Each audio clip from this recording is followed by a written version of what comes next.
I know there's so much content, like really good stuff about how to be disciplined, how to remove all the distractions and be productive.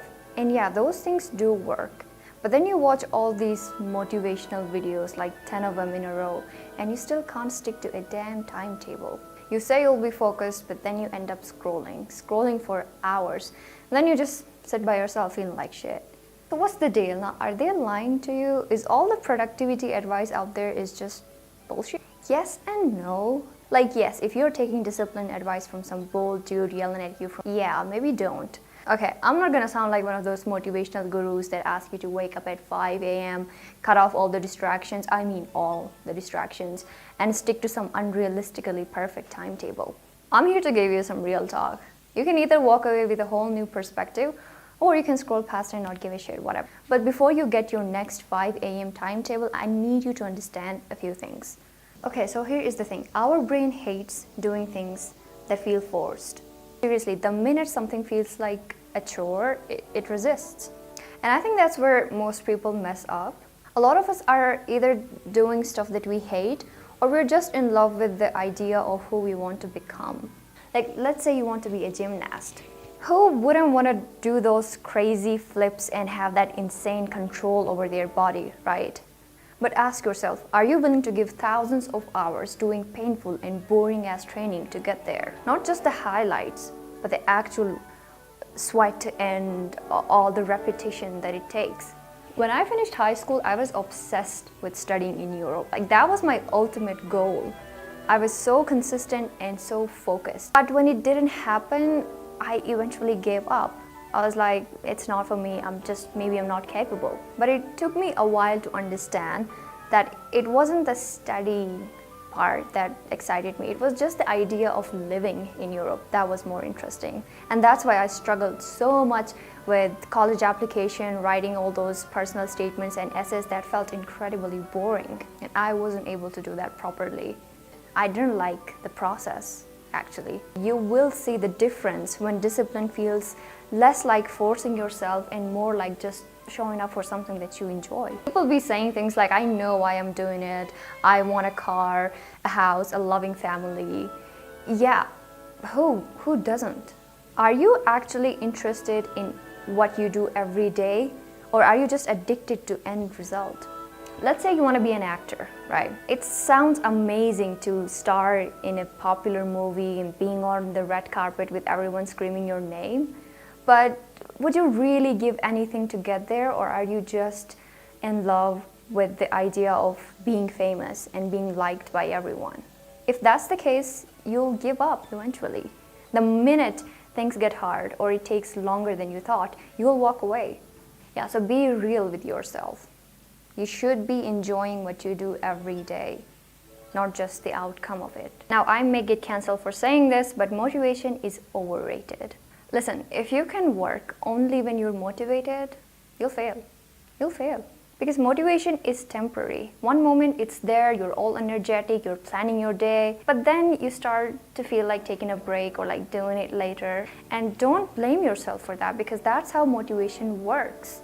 It's like a spark that is intense and it goes away quickly. It's not motivation, it's actually discipline that's going to get you there. That's why those YouTube videos just don't stay with you for long, because you're watching for motivation. Because motivation feels good. When you're not motivated, you seek that spark again. You seek that feeling again, to feel powerful again. You are moving, yes, but you're not really going anywhere. All you need to understand is that motivation is that first push that gets you started, like starting a car, but discipline will keep you going. I hear a lot of people getting frustrated over how they lack motivation. You're constantly beating yourself up for scrolling too much and not doing anything productive. You're always seeking motivation, but you need to understand that motivation is an emotional energy. Emotions fluctuate, motivation fluctuates. Discipline is a system that we build through repetition, and it does not depend on mood. And that's why when you have discipline, you don't question yourself that much. But when you rely on motivation, you'll doubt everything, because it depends on how we feel, and feelings change all the time. Even elite athletes don't feel like training every day.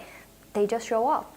I don't know why people don't consider it very much. Bro, your environment matters way more than your willpower. We love to think that we're strong enough to resist distraction just by trying harder. But willpower is limited. It's like a muscle. Use it all day and it gets tired. In psychology, it's something called ego depletion. It's when the more you try to resist something, the harder it becomes to resist the next thing. For instance, if you have ever been on a diet, you know this. You can say no to all your favorite foods throughout the day. You resist all these cravings, right? You even scroll past fast food reels at night. But by the end of the day, you're so exhausted, boom, midnight binge. That's not you being weak. That's a sudden drop in motivation and a shift in priorities. And most of it came from your environment draining your willpower throughout the day without you even noticing. Studies show that more than 50% of our behaviors are shaped by our environment. If fast food is everywhere around you, you're gonna crave it more. But if you replace that with healthy foods, you'll eat healthier without even trying that much. And likewise, if you're in a place where everyone around you is lazy and undisciplined, then your brain soaks that in, and it becomes 10 times harder to stay disciplined. You start doubting yourself, you even start lowering your standards without even noticing. Because that's how powerful our environment is. And our digital environment counts too, more than ever now actually. Our subconscious brain can't really tell if it's online or it's physical. It only knows what information is being consumed. And that becomes our mental environment. If all you do is watch negativity, drama, or random distraction, then that's what your brain will run on. But if you feed it with something healthy, something inspiring, then you'll grow without force. I said before, our brain hates to do things that feels against our will. So yeah, just don't try harder, bro. Modify your environment. That's where discipline starts. This kind of leads me to my next point. Removing distractions work only when you're realistic. I don't know why, but the moment people hear the word discipline, they think it means turning into some emotionless warrior monk. Suddenly it's, I have to remove all the distractions and I don't have to smile or no fun, just grinned in silence, I have to disappear. Like, bro, calm down. You think losing all your communication skills and being socially awkward will get you there? Truth is, removing distractions work best when you're being realistic. You don't have to become a lifeless productivity robot to achieve your goals. You just need a little structure and self-control. People just love to blame everything on social media. But they don't realize that they are the ones making that decision in that moment. It's not the scrolling that's the problem, it's your lack of control and awareness.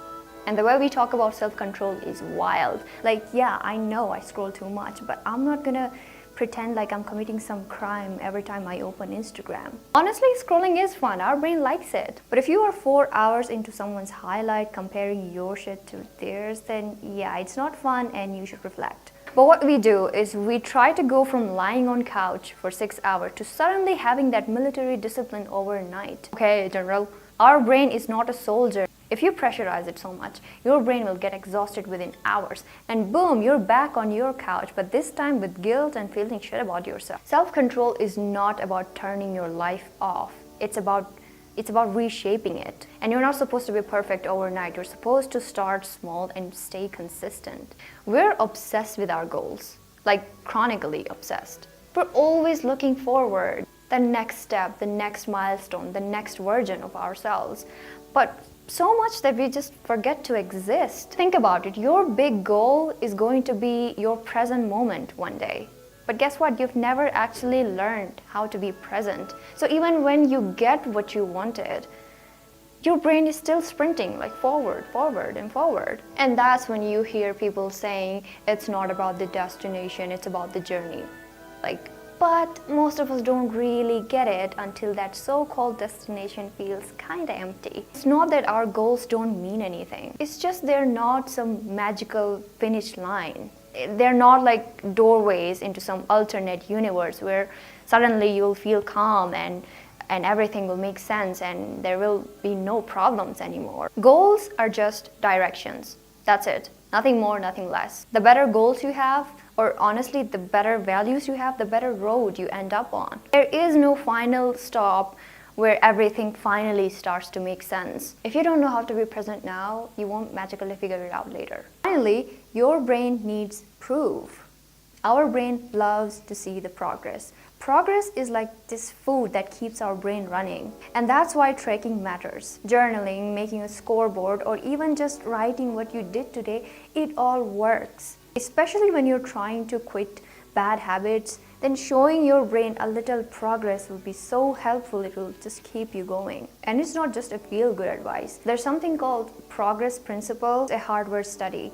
They found that the best motivator is not pressure or is not reward. It's actually seeing the process. Every win gives your brain a hit of motivation, and that keeps you going. Another thing that we study in behavioral psychology is something called self-monitoring. It says tracking and journaling your behavior increases awareness, and that awareness enhances control.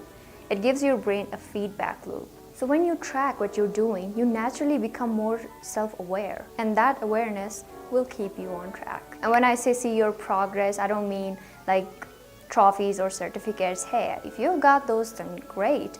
But it's really about showing your brain that whatever you're up to is actually working. So yeah, be practical and keep proving it to yourself. And guys, the mindset I want you to walk away with is discipline is not becoming a machine and cutting off the world. It really means understanding your brain and working with it, not against it. By the way, this is my first video ever on YouTube after overthinking it for like 82 years. I'm Nazia, and welcome to my corner of the internet. If you like it, then stick around. I'll see you again, and until then, have a great day and stay happy.